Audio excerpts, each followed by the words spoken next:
Sono tanto belli che verrebbe quasi voglia di mangiarli. A Montegalda, in un percorso ciclopedonale vicino a Via 2 Giugno, sono centinaia i sassi dipinti e trasformati in vere e proprie opere d'arte. Frutta, cactus, personaggi dei cartoni, c'è chi addirittura ha dipinto la notte stellata di Van Gogh. L'ideatrice di questo giardino dei sassi è Sonia, artista montegaldese, il cui obiettivo è di rendere più bello il suo paese.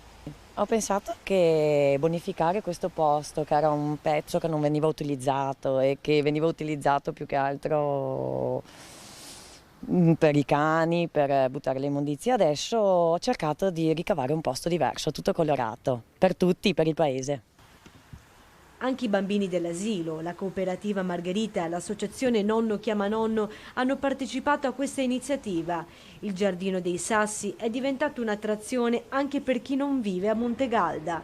In tantissimi sono arrivati da fuori comune per contribuire a questa grande opera collettiva. È stata un'ottima idea siamo stati contenti che tutti hanno partecipato.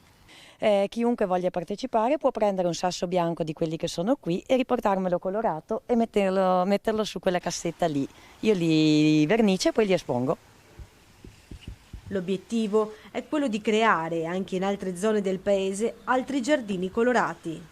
Io ho cominciato e questo spero sia, non so, l'inizio o comunque che abbia fatto voglia anche a qualcun altro di fare un'altra cosa del genere, insomma, ecco.